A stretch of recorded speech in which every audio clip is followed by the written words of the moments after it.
If you're new to this machine, you may want to have your speed slider down here at medium.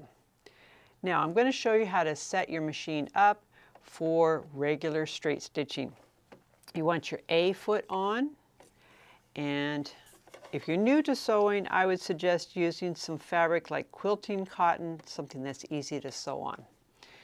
This is your stitch length. You want to have it at 2.5, stitch selector at 1, which is right here, straight stitching, and your stitch width dial at 5, which is going to give you a center needle position.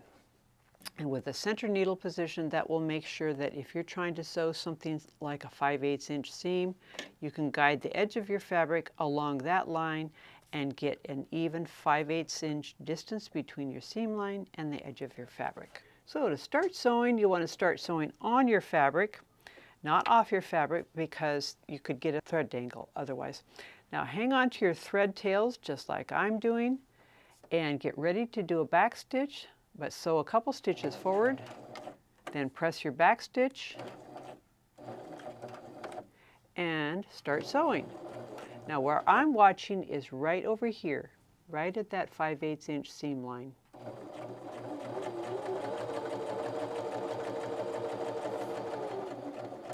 When you get to the end of your fabric, press your reverse lever, hold it down for about 3 stitches back, let it up, and you're all done. Now lift up your presser foot lever and cut your thread. There we have a nice beginning seam. Okay, to do zigzag, we just put this to 2, which is your zigzag. The stitch length right here at 2.5, and that's going to be our widest zigzag. Now I'll show you what it looks like by pushing needle down, lifting up, and you can see what it looks like. That's our widest zigzag. Now we can make a longer zigzag. I'm going to push needle up and put it all the way over here to 4.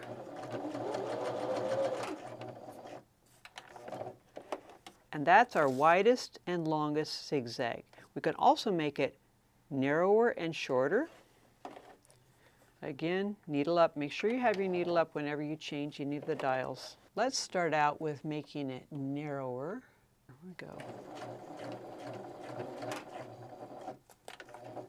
And you can see that's a much narrower zigzag. Let's also make it shorter. Let's go down here to say 1.5. Or even less than 1. You can see some of these would be great for doing applique. Okay, next I'm going to show you about how to seal the edges of your fabric. You can see this fabric tends to want to fray. And if we sewed this seam, went to wash this fabric, all those edges would fray really easily. So we want to zigzag the edges of our fabric.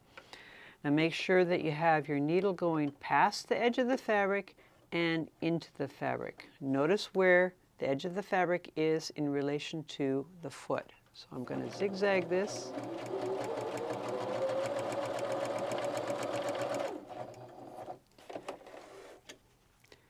And that's the zigzag for the edge of the fabric. But notice also it has a little bit of a curling happening at the edge of the fabric. We would like to have that nice and flat, and there's a foot for that. That is your J foot.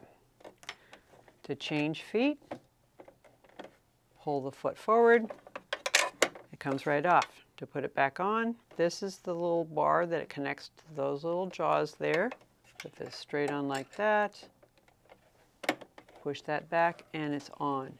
Now, this foot has a little bar right there, so it's going to zigzag across that bar, giving a little bit of slack in your upper thread, which will help keep that edge flat. But because of that, we want to make sure that this is all the way up to 5.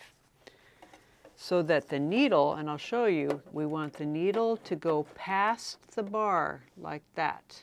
Okay, not into the bar because you'll break your needle and damage the foot. You don't want to have that happen. Okay, so all the way up to 5. I'm going to take the other half of the seam allowance, and I am running that edge of my fabric right against that little bar there. Again, making sure that it passes the edge of the Pull bar, and here we go. Now where I'm watching is actually right here at the front of the foot.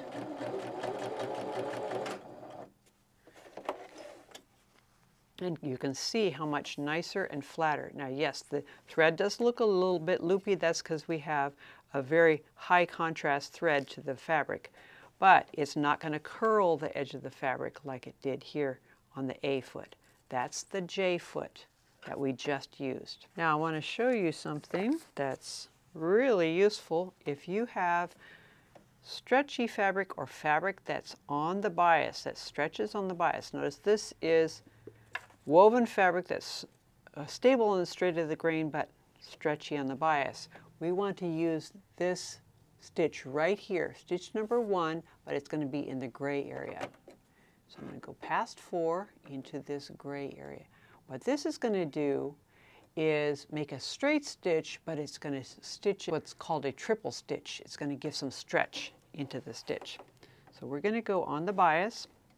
I'm going to go really slow so you can see what's happening here. So it goes forward 2 stitches and back 1. Now I'm going to go a little faster so we can get to the end of the seam.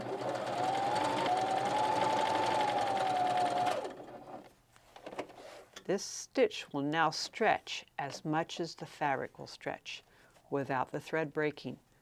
Plus, it's got 3 times the amount of thread in it, which gives a nice strong seam, great for purses and bags and backpacks.